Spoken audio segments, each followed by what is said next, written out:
gotta go. Are you rolling? No. Okay. Well, Sorry.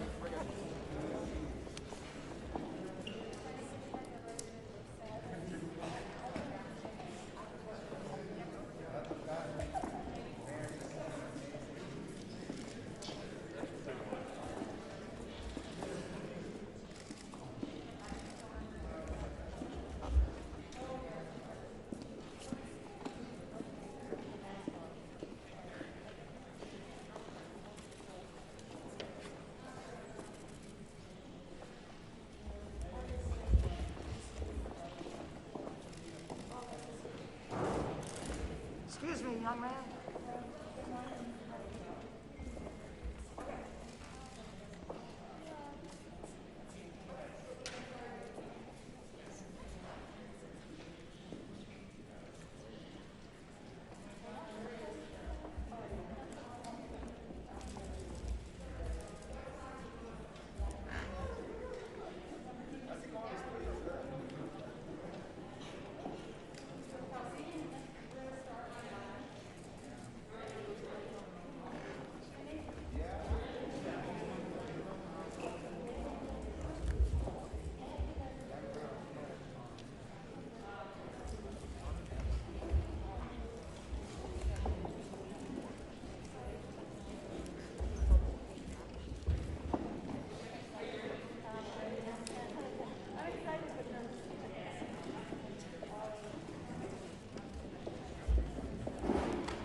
I just like yelling at people.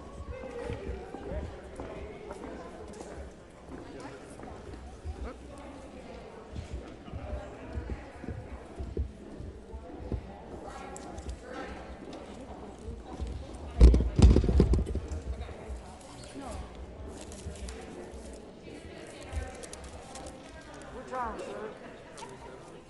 Thank you. Awesome.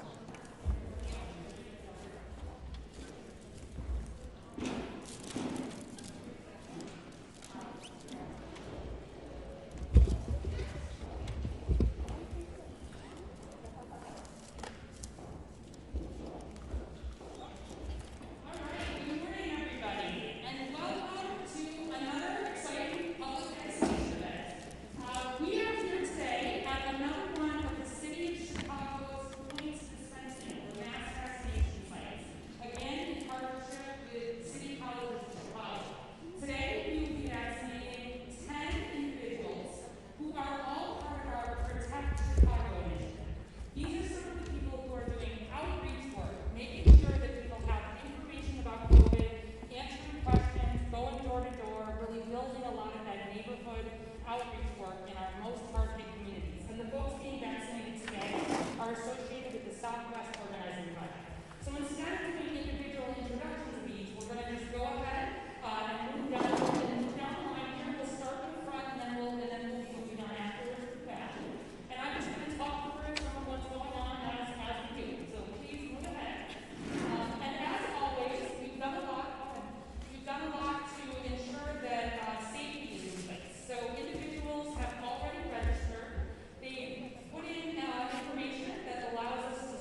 Chicago is a licensed healthcare worker.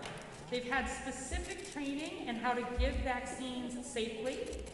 We pay attention to infection control. You see these red boxes on the table, for example, are how we always put the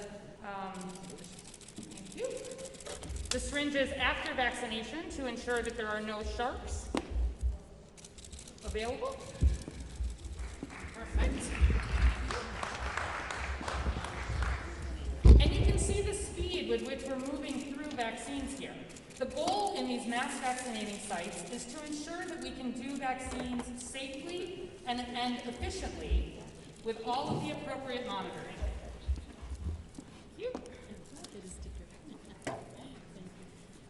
These are City of Chicago nurses doing a lot of the vaccination. We've also pulled in a number of contract nurses, other vaccinators. We have Chicago Fire Department, EMS providers who are vaccinating at some of our other locations. We also have put out a call for volunteers who are licensed healthcare providers and would like to be part of the vaccinating team in Chicago.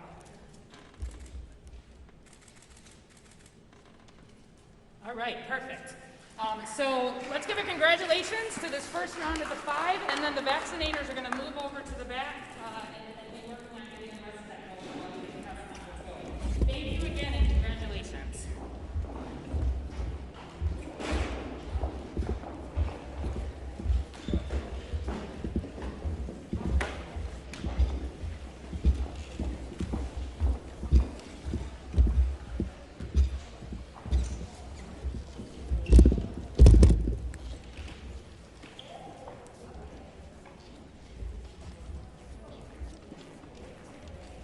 Let me know when you guys are ready.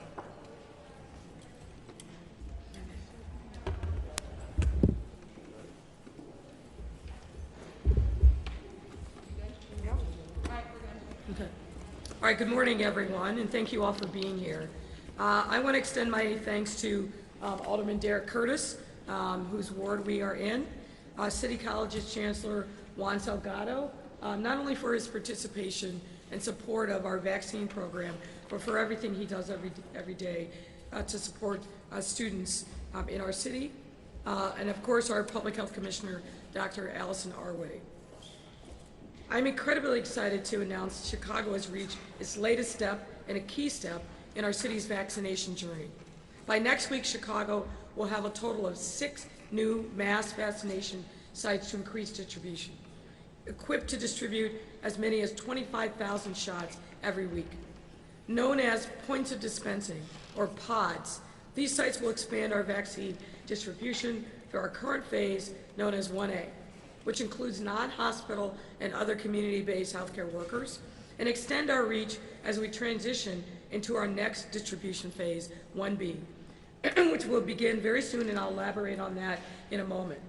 Chicago's first pod site opened at Malcolm X College on December 28th, and was soon followed by just this Tuesday's opening at Arturo Velazquez Institute, and yesterday's opening here at Richard J. Daley College. Tomorrow's opening will be at Olive Harvey College, and then next week's opening at Kennedy King and Harry S. Truman Colleges. What makes these sites so important isn't simply their size, but their location. And as I've said again and again, equity isn't part of our COVID-19 strategy. Equity is our COVID-19 strategy. And the location of these sites gives us the geographic breadth we need to reach more and more residents in a safe and equitable way.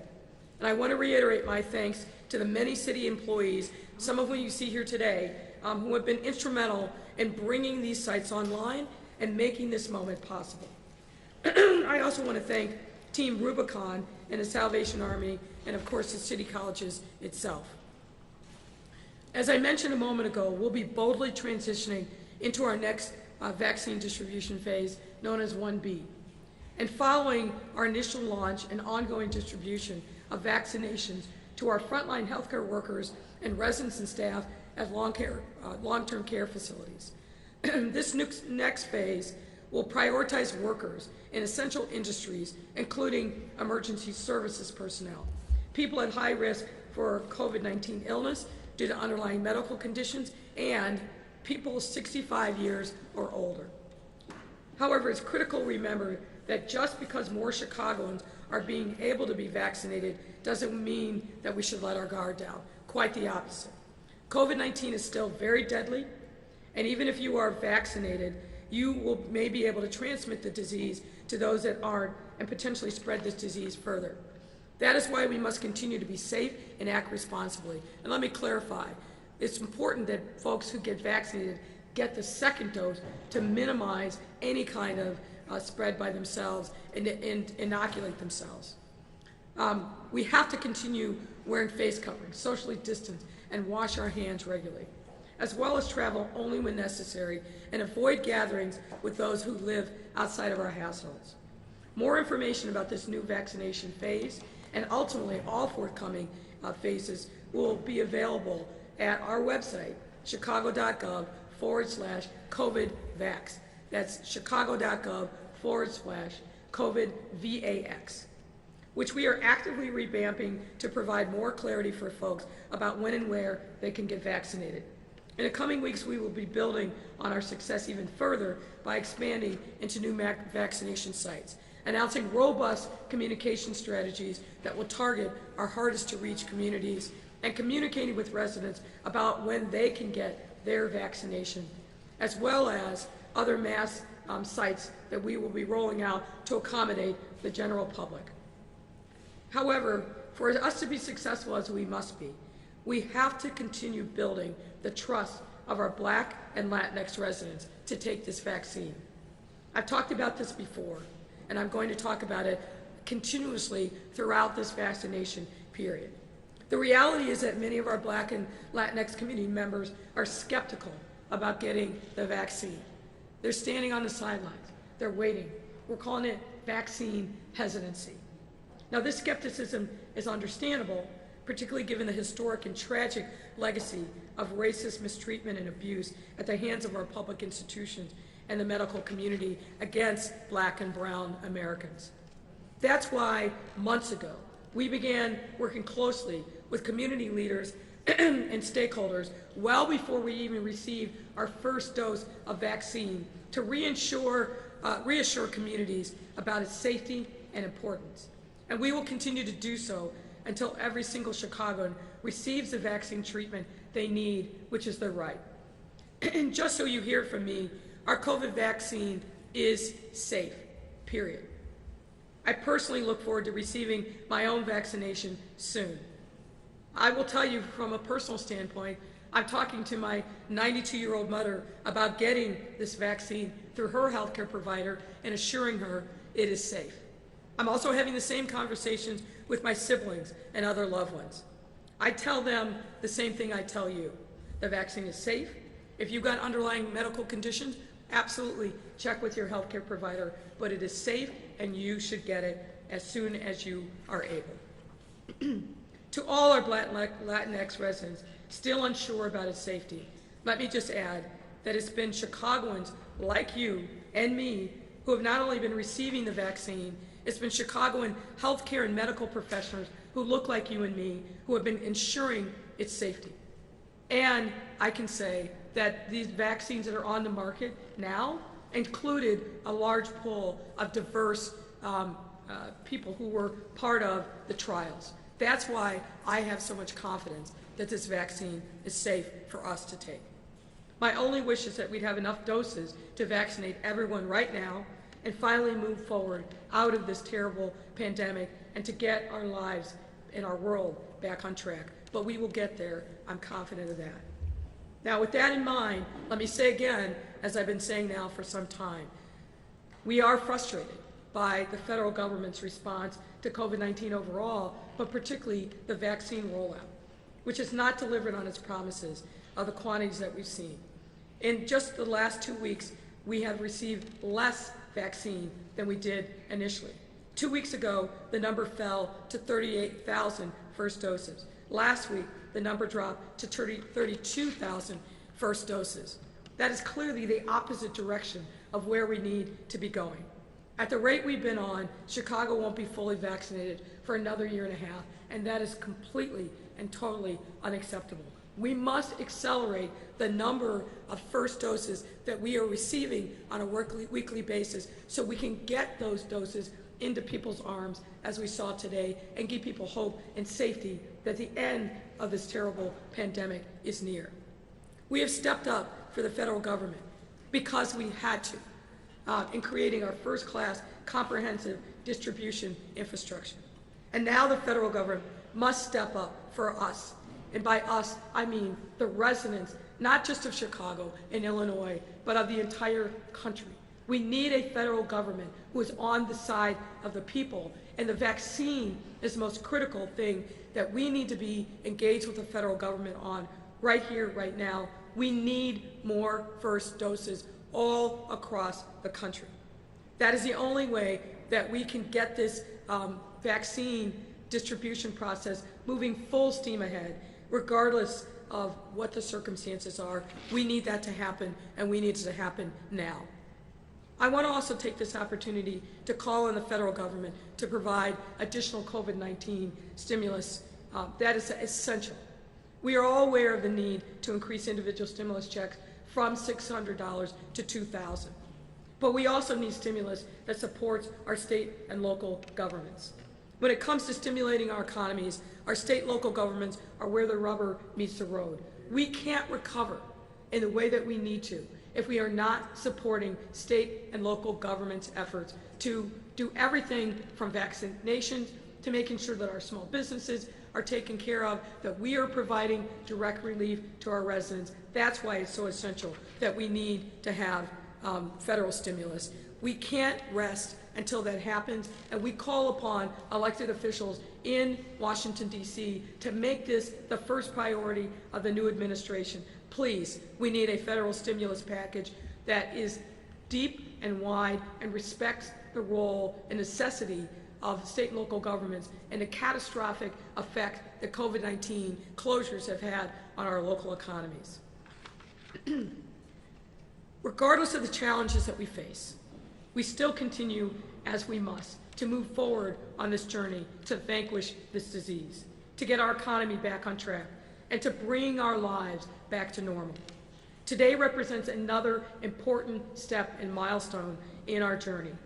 I want to thank all Chicagoans once again for doing their part in staying safe and adhering to the public health guidelines that have literally saved thousands of lives here in our city. That, more than anything else, has been the key to our success over the past year and will serve as a foundation for our historic recovery, which will be sure to follow once this crisis is behind us. Thank you all for everything that you're doing. Thank you to the people here today who have shown incredible courage and will be ambassadors in their neighborhoods to assure residents all over the city that the vaccine is safe and that is the step forward out of the terrible place that we've been in over the course of the last year. It is now my pleasure to ask Dr. Allison Arwady to come to the podium. Thank you.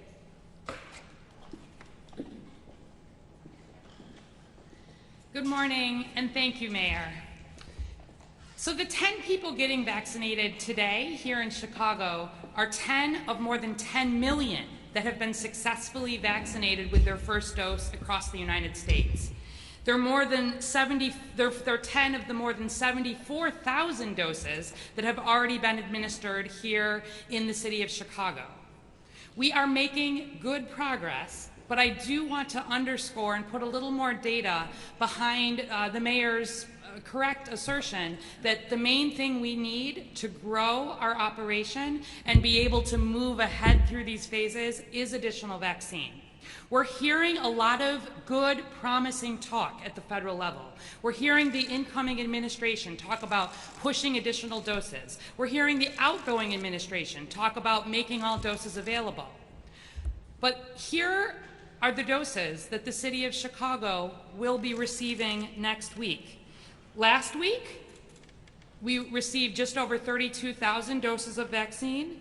This coming week, we're receiving 34,550 first doses of vaccine. 34,550 first doses of vaccine is better than 32,000 plus. But let me remind you that in phase 1A, we have approximately 400,000 healthcare workers who live and work in the city of Chicago. Approximately 40% of the doses that we've been administering to people who don't live in Chicago, which is fine. They work in Chicago, we want them protected. But they actually don't count in our numbers for vaccinating Chicagoans. And we are lucky here in Chicago to have the amazing healthcare system that we have. The reason we are not concerned at this point about hospital capacity is because we have thousands of available beds and the healthcare workers to support those beds. But vaccine has not been allocated based on how many healthcare workers a region has. It's been based purely on population. And particularly where we look ahead to phase 1B, and I know how anxious, especially those over 65, are here to be vaccinated in Chicago. We have 360,000 Chicagoans who are over the age of 65. We have another approximately 360,000 Chicagoans who work in the frontline essential worker categories that have been identified for prioritization in phase 1B. When I think about 600,000 people to vaccinate in that next phase, getting 35,000 doses a week isn't going to be enough for us to move ahead quickly. So I'm feeling optimistic about this. We're hearing good things, but part of the reason we haven't yet been able to fully open is because we have to make sure that every dose is going out and being used, but that the people who are at the highest risk for COVID are getting the opportunity for this vaccine. So the people that we're focusing on vaccinating right now are your home healthcare workers, the people who are going into the homes of Chicagoans who are older and have underlying conditions. They can't keep a 6-foot distance. They're traveling from home to home to home. We need to make sure they're vaccinating. It's our dental providers. Again, think about this. They're not able to keep a 6-foot distance. You can't have your mask on. It is critical that we keep our medical infrastructure as protected as we're able to as we move ahead. It's our dialysis workers. It's our physical therapists. It's our many other medical and ancillary health support that are putting their own safety at highest risk every day for COVID. We have to make sure we can vaccinate them. And so what we announced yesterday, because we also want to make sure that no vaccine is going unused, is that while we are still actively in phase 1A of vaccination, that our priority remains continued vaccination of healthcare workers and residents of long-term care facilities. For those hospitals and outpatient sites that are enrolled as vaccine providers, they need to first continue to prioritize healthcare workers, but beginning January 18th, if they have any unused vaccine and they have not identified additional Tier 1A healthcare workers for vaccination, they may use unused doses to vaccinate their highest risk existing patients that are over 65 years old. These patients must already be enrolled at these facilities, and we've asked them to prioritize even within that group. Look at your list. Who are the people that are the oldest, have the most underlying conditions, pay special attention to the parts of the city where we're not seeing as much vaccine uptake. And we are expecting shortly to be able to truly move ahead with saying those who are over 65 will be opening up our mass points of dispensing, our vaccination sites for you. We'll be making appointments available in our pharmacies for you.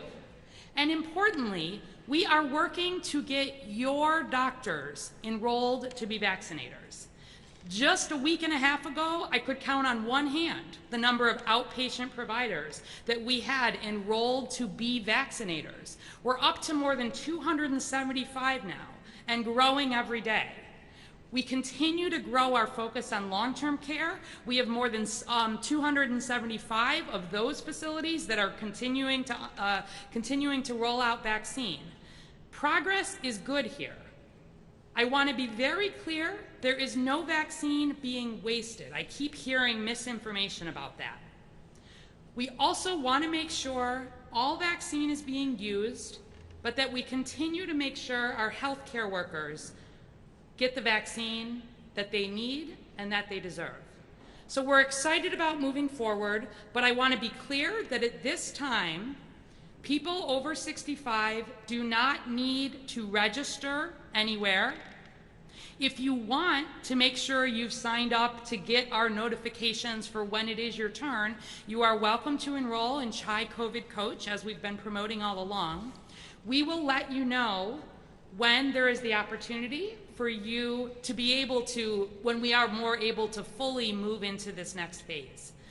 We're excited about the way the rollout has been going, and looking ahead, we will continue to focus on safety, improving efficacy, and making sure people have the information they need, so when it is their turn to be vaccinated, they'll be vaccinated with confidence. And with that, I'll turn it over to Alderman Curtis from the 18th Ward. Thank you.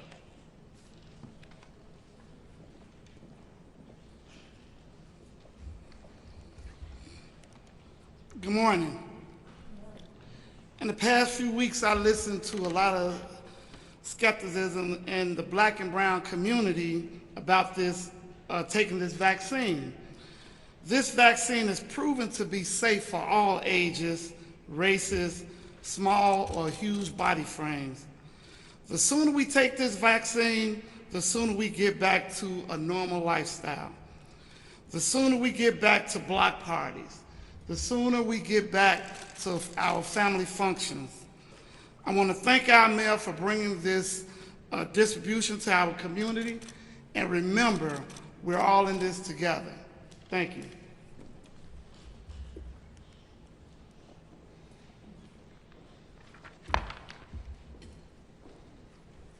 Good morning. I'm Juan Salgado, the Chancellor here of City Colleges of Chicago, and I'm going to share brief words in English, but more than anything, we'll share some words in Spanish to translate what has been said here today. I want to really start by, thanking our leaders, Alderman Curtis, for your work in this community, and especially to Mayor Lightfoot and to Dr. Arwady. This is, I think, a time where we need to be grateful for leadership and the work that leadership is doing in order to keep us safe.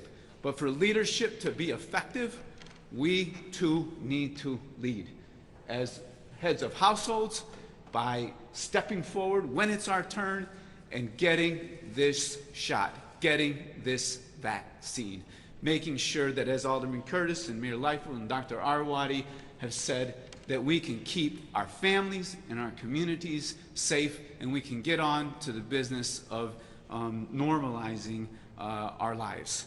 City Colleges is committed to supporting our city's response, and we are grateful that the mayor and Dr. Arwady have looked to us at Malcolm X, now here at Daly College and AVI, soon to be at Olive Harvey and Kennedy King and Truman College. We are community colleges embedded in our local communities that serve students that are from our local communities. And we are honored to have this opportunity. We are so grateful and thankful to all of the healthcare workers, all the essential workers. I mean, this has been a challenging and trying time for everybody, but especially for them that have been on the front lines. And the fact that they will be able to get this vaccine because of these centers and all of the efforts our city is taking is wonderful.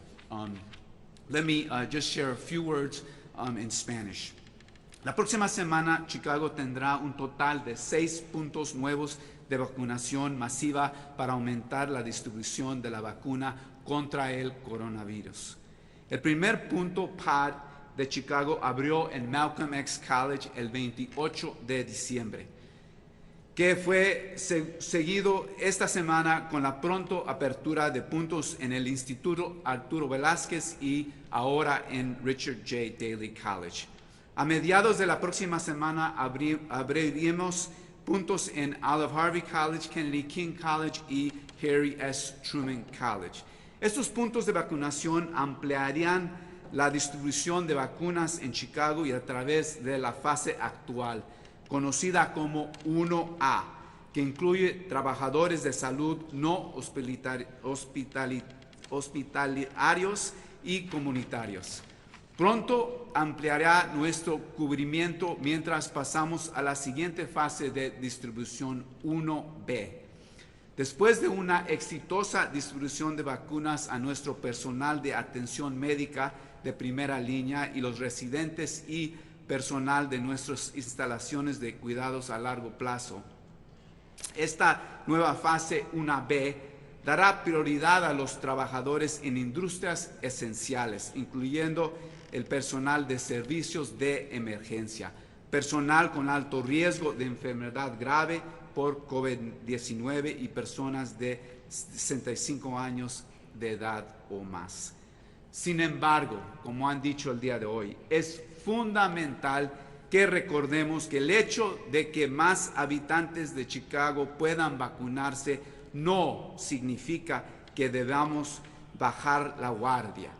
COVID-19 sigue siendo mortal. Incluso estando vacunado, aún se puede transmitir la enfermedad a quienes no lo están y potencialmente propagar esta enfermedad aún más. Debemos seguir continuando las normas que nos han enseñado a través de estos días. Use tapabocas, practica el distanciamiento social, lávese las manos con regularidad. La alcaldesa Lightfoot también está pidiendo al gobierno federal por un aumento en la cantidad de vacunas designadas para Chicago y por un incremento en el apoyo financiero para las personas y el gobierno local. Para obtener más información sobre la distribución de vacunas, visite chicago.gov/coronavirus. Muchas gracias.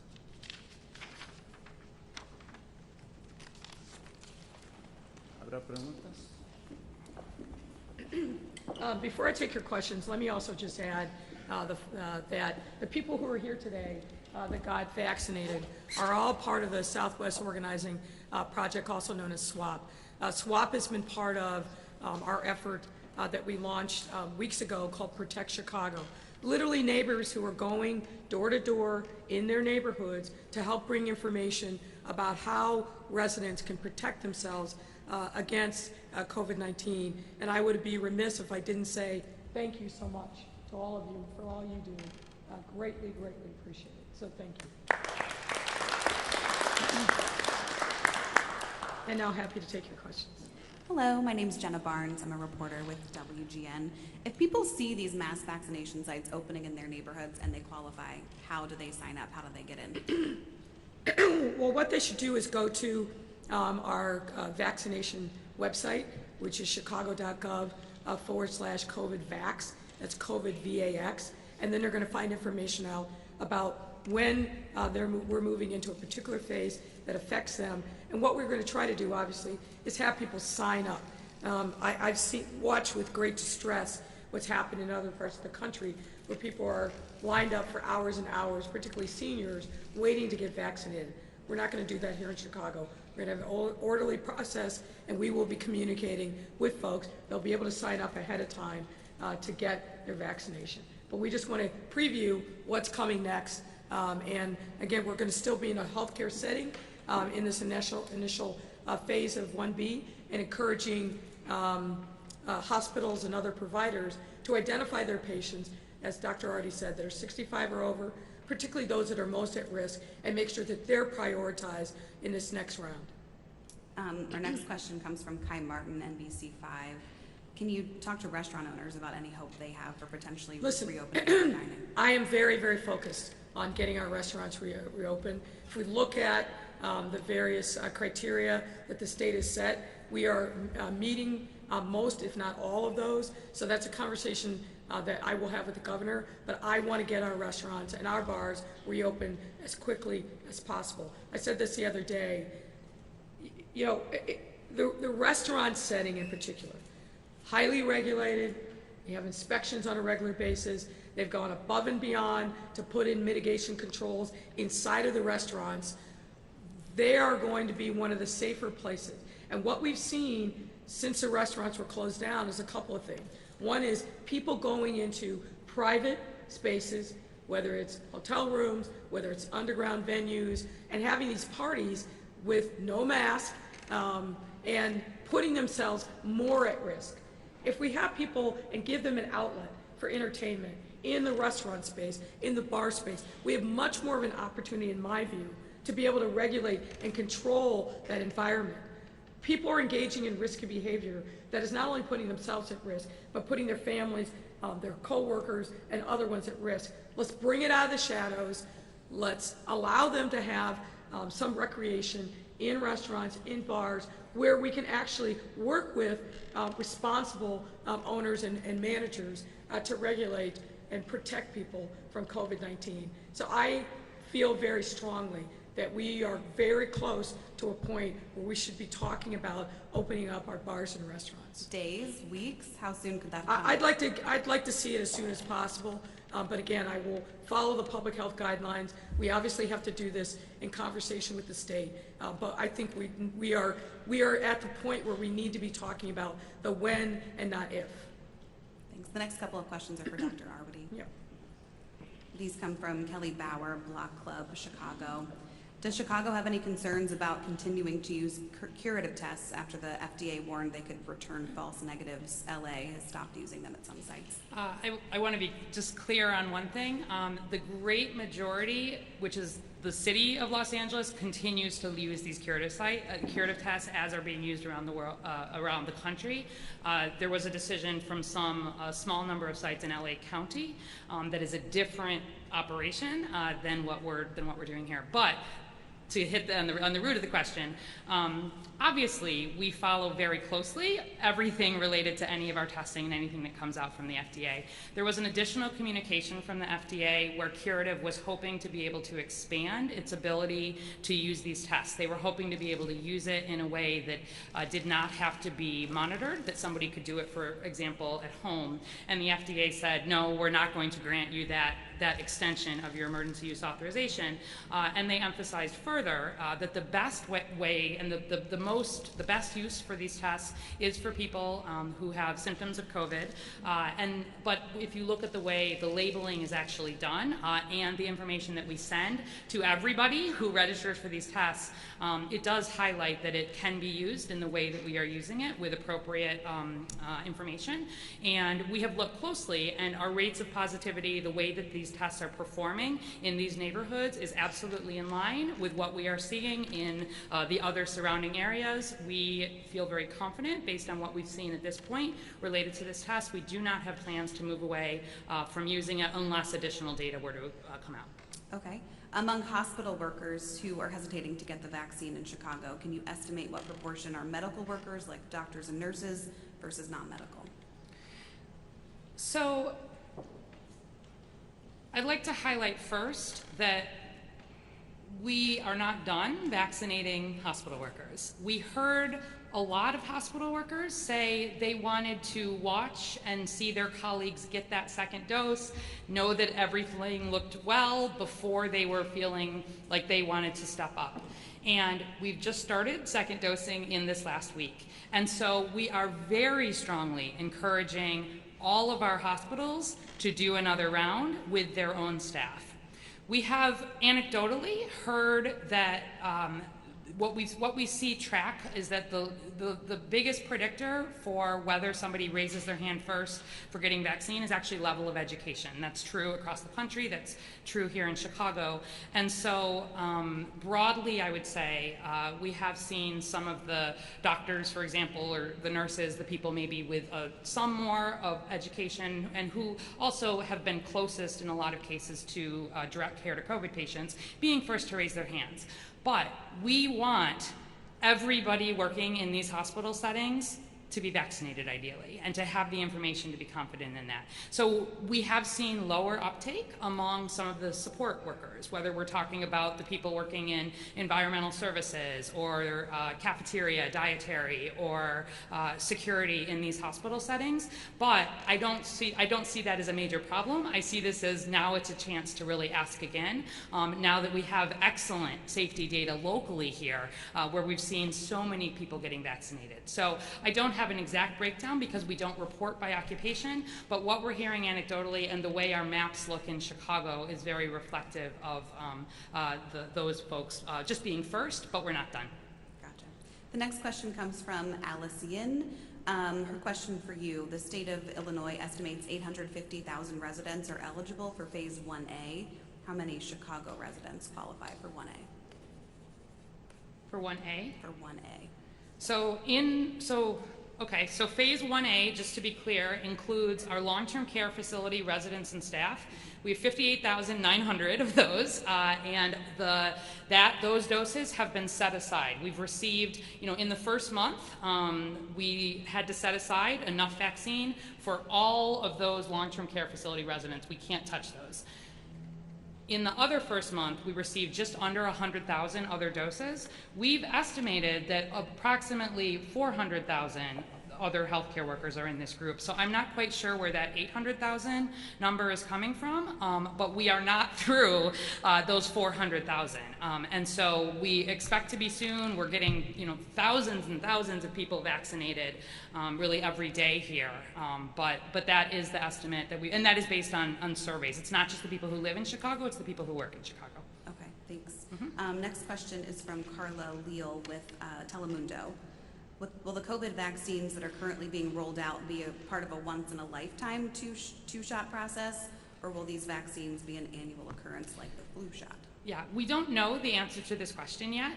At this point, the protection looks very, very good with 2 doses of this.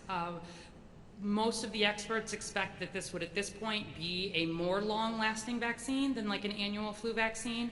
But it all depends on what happens with the virus. If we were to see a lot of mutation in the virus, for example, like we see in flu every year, that's the reason we have to do a flu vaccine new every year. We make a new virus to match the different strains of flu that are circulating.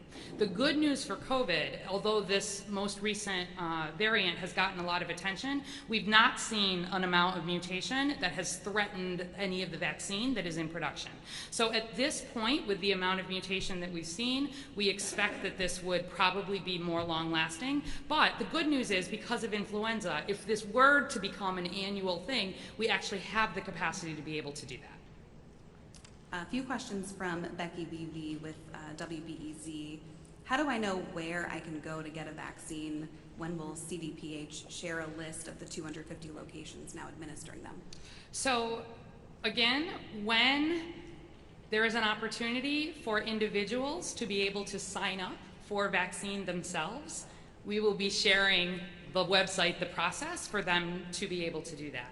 Right now, those providers that are receiving vaccine are primarily vaccinating our outpatient healthcare workers, or if they have vaccine that is going unused, they are able to start vaccinating their existing patients. For example, patients who are in the hospital right now and might be leaving to go to a long-term care facility, or the highest risk patients that are being seen in an outpatient setting. So this will be shared. I'm not trying to not share what's going on, but I don't want people to get the impression that they can sign up for an appointment just yet. When it is available to sign up for an appointment, which I expect very soon, we will make that available through the website. And again, if people are really feeling like they want to sign up somewhere, they can sign up on Chai COVID Coach, and we will communicate to them when that opportunity is available. When the opportunity is available, will locations allow walk-ins, or will you need a referral from a doctor? So in phase 1B, all of our vaccinations are going to be by appointment. We've seen clearly around the country that this is the way, first, to make sure that vaccine is being used. Second, that we're not having some of these visuals like we're seeing in some states of people standing in line for hours on end, particularly in cold Chicago. I would have real worries about safety beyond COVID safety that go along with that. And we have the opportunity then to direct vaccine around the city related to where we are seeing demand of people signing up.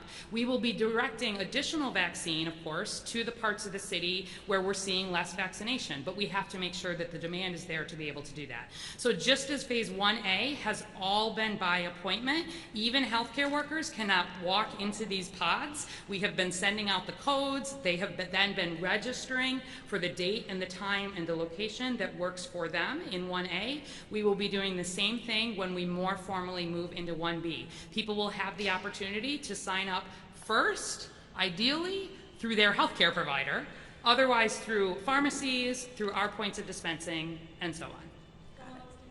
Okay, next question comes from Alex Nitkin from the Daily Line. This might be a question for the mayor. When are you expecting to receive the funding Congress has approved last month to help vaccine distribution, and how will the city use that money? Well, it's not enough. This is the first thing I'm going to say.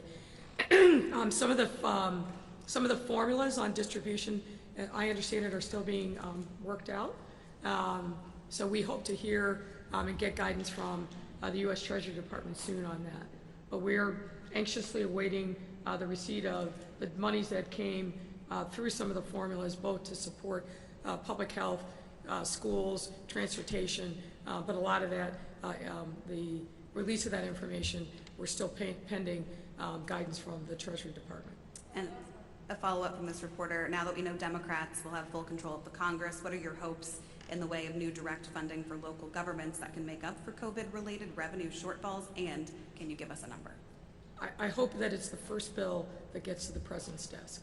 You know, I think something along the lines of the HEROES Acts that were passed by the House of Representatives makes a lot of sense. Obviously, portions of that were covered by the stimulus bill that were passed right before the holiday. But as you know, there was no direct funding for state and local governments, and that's got to be a top priority for this new administration. I hope that gets to the President's desk forthwith. Thank you. Thank you.